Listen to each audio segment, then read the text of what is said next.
one. What is up, everybody? Welcome to this week's episode of the Coast to Coast podcast. This is our Super Bowl preview edition. I'm going to be analyzing the AFC and NFC championship games. So let's just get right into it. I mean, the first game, the Bucs defeat the Packers in, a pretty not surprising, but there were some controversial decisions in this game for sure. 31-26 Bucs. Going on, Tom Brady's 10th Super Bowl, and who else but Tom Brady to be the first quarterback in his own home stadium in the Super Bowl. I mean, it's only right. But I think the Packers really had every chance to win this game. You were on 4th and goal from the 8-yard line with over 2 minutes, and you don't go for it. Like, after your defense has made 3 consecutive stops on Tom Brady, which really never happens. I don't know. I don't understand the thought process there. But what do you have to say about this game, Liam? I think diving into it, I remember last week I was talking about I think the run game was going to be the issue for this thing, but that was not the case. It was the pass rush for these Tampa Bay Buccaneers. You see Shaq Barrett and Jason Pierre-Paul combining for 5 sacks, which is huge. This has been an offensive line that's been, known as one of the best ones in the league, but everyone's got to realize, they keep talking about that, but you don't realize David Bakhtiari's been out. Their star left tackle who's getting paid like he's a top quarterback in this league. I mean, they have a really good interior, but when it comes down to it, the Bucs aren't getting pressure on the interior. They're getting pressure on the outside. And that's why they're able to stop Aaron Donald, because Aaron Donald rushes from the inside. So great game from those guys, but definitely a good performance by this receiving core. I mean, Mike Evans was able to get a touchdown in there, but Chris Godwin, as much as those stats said 5 receptions for 110 yards, he was a little shaky out there. He did have a lot of drops on 9 targets. But hopefully Antonio Brown will be back for the Super Bowl. I assume so. He's got some time to get healthy. But definitely need to see a better performance out of Ronald Jones if they're going to have a chance again against the Chiefs. But Leonard Fournette, channeling that inner LSU side of himself with that big run with the spin move and breaking off those tackles. So, I think the story – I'm going to make a bold prediction again. I think Tampa Bay, it's going to be that defense that's going to tell the story. I know Mitchell Schwartz is out, and Eric Fisher, he has his good games, he has his bad games. So if they're able to get after Patrick Mahomes, it'll be a game that might favor Tampa Bay. No, Eric Fisher's out. I think they're both out, to be honest. Yeah, Schwartz is on the IR, so they're both out. Yeah. Yeah, that's going to be tough, especially on the outside. Carson, you have anything to add? Yeah, I mean, the Bucs, they did just enough. Their defense, I don't think they have a crazy elite defense, but they just have a lot of guys that, a lot of playmakers, just a lot of explosive guys on the defense. But it's just sad to see we kind of got robbed of what could have been an elite Rodgers comeback, or just an elite football moment, just the decision to go for a field goal was just, just really head scratching. I mean, even if you don't convert, you still need a touchdown anyways. They needed a touchdown even after the field goal. So just go for it, man. I mean, it's the NFC Championship. Just go for it, man. So that was pretty disappointing. Rodgers, I know, everyone's kind of, putting the blame on the defense or anyone else, but I think, Rodgers definitely deserves, a little bit of slander. He had the opportunity to win the game multiple times and just didn't capitalize, sadly. And then, obviously the Packers defense, they got 3 picks, but really their secondary was pretty sketchy the whole game. I mean, Evans sold them out on a few drops. Kevin King was just getting burned every play. But yeah, shout out to Brady. It's just insane. Him and LeBron just kind of parallel, just equally just as great. The fact they're getting, to 10 championships is just just incredible. And, I don't even know how long he can keep doing this. It seems like Brady could do this for another 5 years. It's just insane. And the fact that he's playing in his home stadium too. It's of course he is. Of course Brady gets that luxury. And I'm just super excited to see what they do against the Chiefs. And Fisher missing is a huge bonus for the Bucs, and I think will definitely affect the line a little bit. Yeah, I think you also just looking over at the Green Bay Packers is going to be an interesting offseason. Obviously, Jordan Love was drafted in the first round. I don't think they're going to go to him at all. But, I mean, when anything like this happens, Aaron Rodgers trade rumors starting to surge. People saying that he could go to the 49ers and making all these stories. But I don't really believe any of it. I do think they'll part ways with Aaron Jones this offseason. Obviously, A.J. Dillon's basically 3 inches shorter but 10 pounds heavier than Derrick Henry, which is pretty crazy to think. But this team just needs some more receiving talent. I mean, MVS is a solid wide receiver 3, and that's Lazard's a wide receiver 3 or 4 sometimes. But, I mean, Devonta Adams was pretty well held in check this game. I mean, 9 receptions for 67 yards and a touchdown. So it'll be interesting to see where this team goes this offseason. I know everyone was praising Matt LaFleur going into this game, and now he's lost all these NFC championships. So it'll be interesting for the Packers going into next year. But I would say if Aaron Jones does leave, look for his value in fantasy to go up and look for A.J. Dillon to get up in value because that guy's going to be able to be crazy on the goal line out there. Yeah, Aaron Jones is a star. Like, he is a star running back, a star fantasy running back. Obviously, like the last couple of years, it's been like free Aaron Jones because we know like how talented he is. Yeah, if he gets his own team, it could be dangerous. It could be like a couple seasons ago all over again. But I don't think Rodgers is going to leave. But, I mean, I definitely love the idea of him going to another team just because I don't really see how, of course, the receiving talent, but I just don't see what they can do to put themselves over the edge, against like a healthy 49ers team. If the Saints, figure out their quarterback situation because, overall their team, is really stacked. And I just don't see like, what else can put them over the top compared to these other like NFC contenders. And then, of course, the Bucs next year, the Bucs, Brady's a year older, but they're still going to be good. So I just don't really see how they're going to get to that Super Bowl mark. I just still see them as, a player or two away. Yeah, I mean, I would say they were pretty much right there. I mean, Devontae Adams dropped a pass in the end zone. This was their best chance. So this was like their best chance the last few years.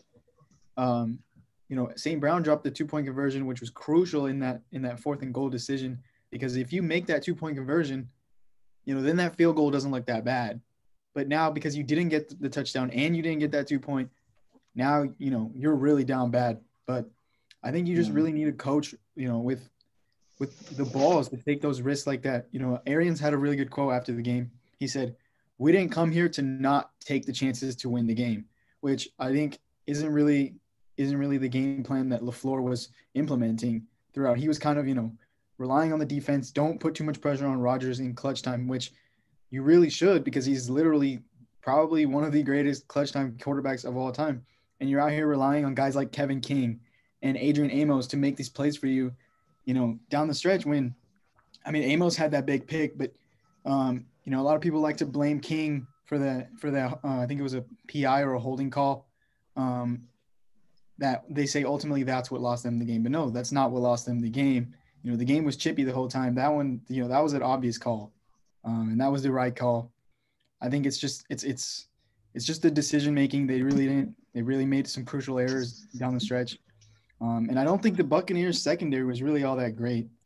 Murphy Bunting was pretty much, handsy the entire game. Carlton Davis was getting cooked on routes by Devontae Adams on the inside, on the outside all day. Devontae Adams had like 2-3 steps on him the whole game. They pretty much had to double.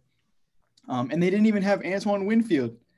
They had Edwards out there starting at safety. Now Antoine Winfield's going to be in the Super Bowl, and the Buccaneers secondary is just going to be that much better. But, yeah, I mean, for the Packers, this was literally it. Like, this reminds me of the Rockets-Warriors championship like 2 years ago where it was literally the Rockets right there, but they just couldn't get to it. They had every chance to win, man. Every chance. Yeah.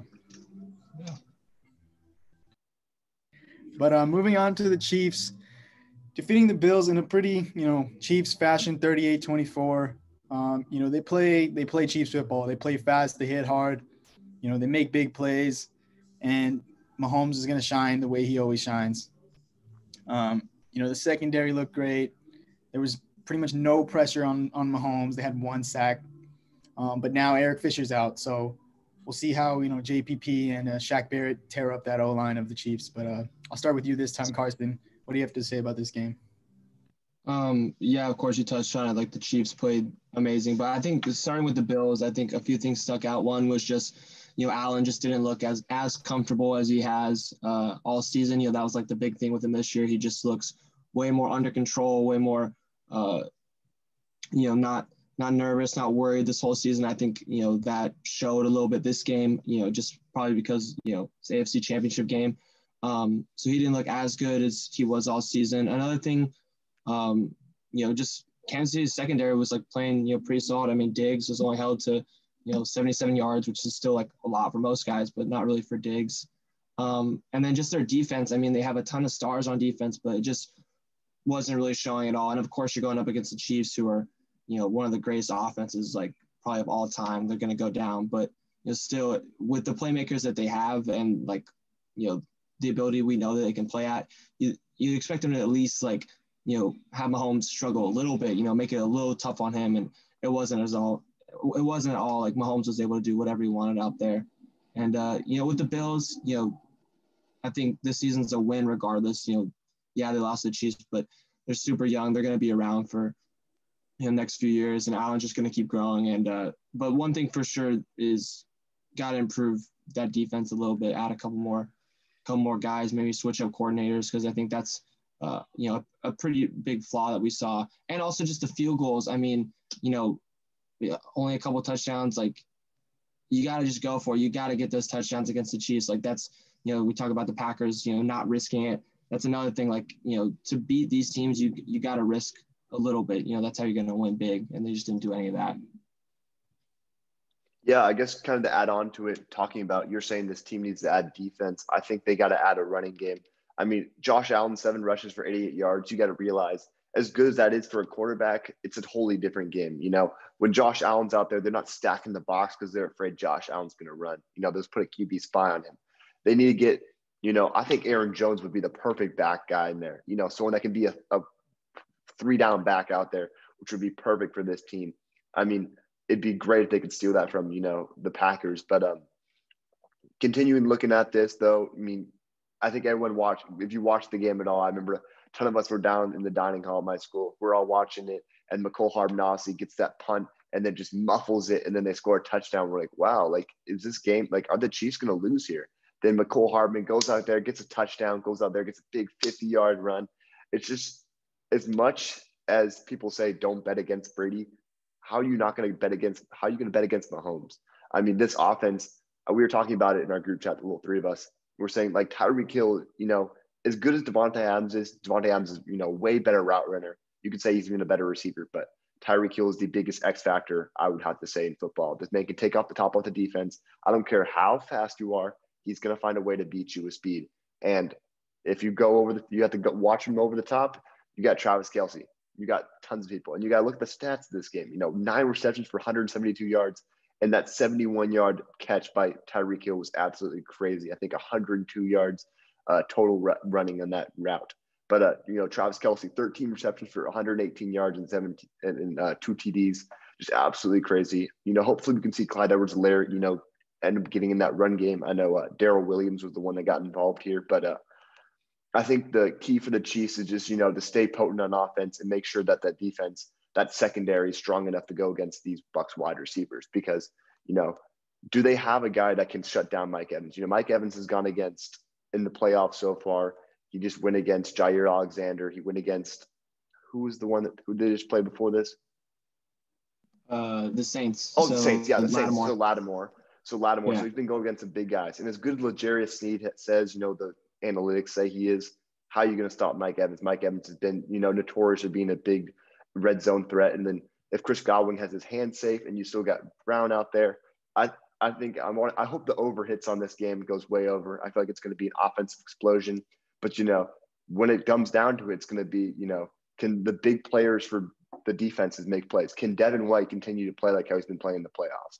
Can Tyrann Mathieu show why he's one of the most, the best safeties in the league? It's going to be interesting to see, and obviously playoff Frank Clark likes to make his thing. It's going to be the rushing attacks. I mean, the pass rushing attacks, can Frank Clark get after Brady, and can JPP and Shaq Barrett just cause mayhem for Patty Mahomes? So it's going to be an interesting game. I'm super stoked for it. And yeah. Yeah, I mean, going back to what you said about the muff punt, the Chiefs really have that next play mentality where even when they do make an error, which is pretty rare for the Chiefs to make, it's kind of like, short memory, we just move on to the next play. And, you saw that, it looked like they have been here before because they have, they look like the better team. I don't think it's really anything bad against the Bills. I mean, the Bills played, a hell of a game. They've had a great season. Shout out Cole Beasley, playing through a broken leg. It came out after the game that he had a broken leg since last week. But yeah, I mean, you just gotta appreciate Mahomes' greatness. I really think the Bucks have what it takes to beat him, but then again, it's Mahomes. He could just pull anything out of his bag at any moment. And yeah, just the front fours are going to be the biggest story because they've both got elite front fours. And yeah, I mean, you see it here. You got the stars on each side, and it's gonna be a great game. Who y'all got? Man. Who y'all got though? I'll take my prediction here. I'm thinking it's Patty Mahomes. It's going to be, the big front page title is going to be handing off the torch. Easily the greatest quarterback I think that we've seen him accomplished wise versus someone that everyone views as the guy that's going to take the throne for him in a couple of years. Yeah, I mean, it's hard to bet against same man.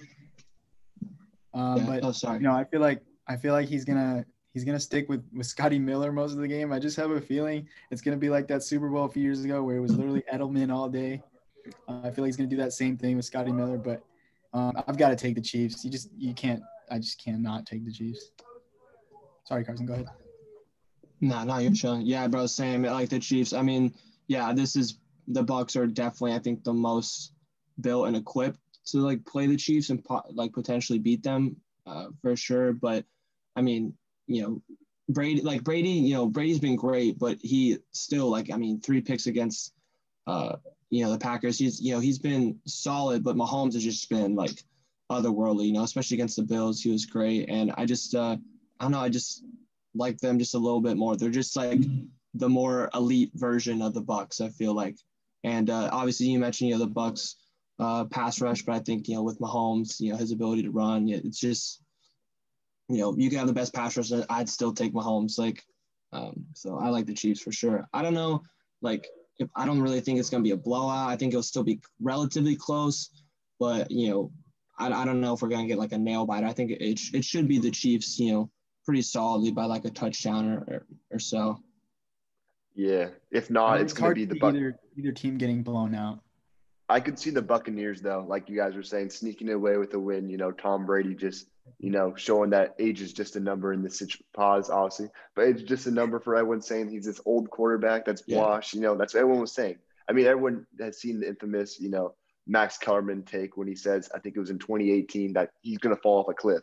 I think it was right after that championship, or I think when they lost to the Eagles. He said, he's done for. And then just look at what he's done now. He went in the offseason. Yeah. He goes down to Tampa, replaced Jameis Winston, who had the interesting 30-30 season. And then I look where he is now. He's brought all this to Tampa Bay. And I think it's just going to be I expect it to be one of the most memorable Super Bowls we've seen in a while. If it's that 13-3 Rams thing, I'm throwing a TV out the window. It's definitely like the most star-studded Super Bowl we've had in a minute. I mean, Brady, Mahomes. This is practically like if LeBron and Kobe played in the finals. Yeah. This is like elite stuff. Like this is like we're witnessing greatness at like its highest. I would say it's more like if Jordan would play Kobe. Yeah, probably because it's the age difference. Yeah, but like, but I see what you're saying. I see what you're saying. You get what I'm saying? Yeah, I got you.